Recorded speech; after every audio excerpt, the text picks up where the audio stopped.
In this video we're going to tell you how and when to change your cassette. The cassette on the bike is this moving part here. It can get worn by the chain. The metal on the chain rubs against the metal on the cassette, and as you put pressure through your chain it will force and wear away.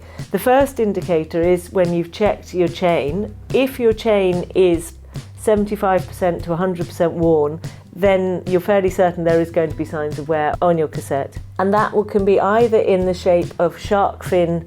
The teeth themselves will change shape, they'll become more pointy, more sharp, and the little grooves between the teeth will become less uniform and they'll become shallower and wider.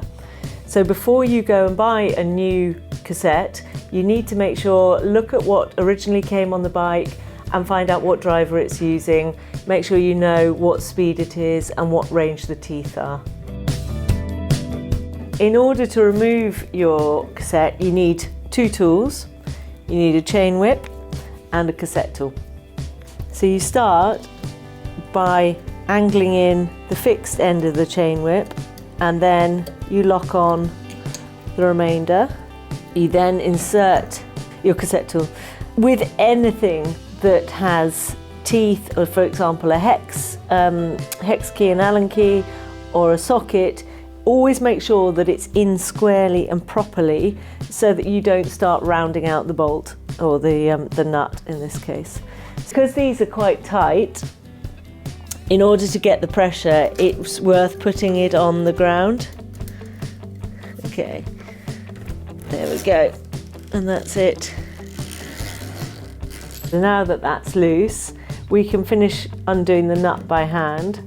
So simply remove the cassette tool, remove the chain whip, then holding the cassette still in one hand, you just undo the nut like that.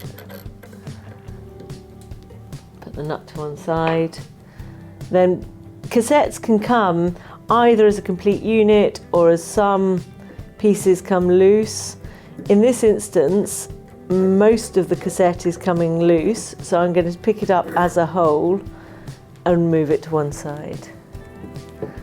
As this is an HG free hub body, the way we put it back on, all these little markers are even sized apart from one, and that's our guide point.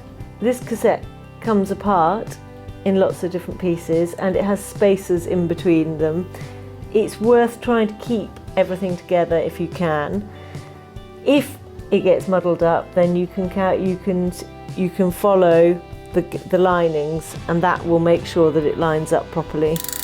So and put it on like that. First piece. Then we've got a washer which goes on. Next tooth. Again, I'm making sure to line up, and then a washer, next tooth, washer, next tooth, washer.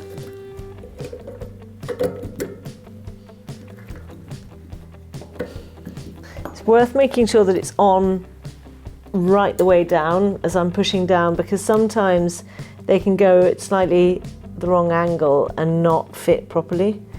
So then another washer there. We're on to the final pieces. Just there's the small section, and then we've got another double like that, and then we put on the lock nut and start it off by hand.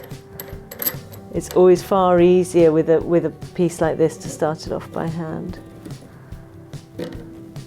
Then use your cassette tool, nip it up. The final stage we're going to do is use a torque wrench to tighten up this bolt, or this nut. All bolts and nuts are likely to, or will have, a torque setting. Here, the torque reading is 40 Newton meters. So I'm going to put the socket on, making sure it is fully in place, like so, and then we put the adapter on, and I'm going to take the torque wrench and twist it up to 40 Newton meters, and then we put it in place. And what we're looking for with the torque wrench is you're looking for a click when it's the right strength. You're going to watch the hinge here, and that's going to click so that we know. So there, that's correctly tightened now. And that's how you replace your cassette.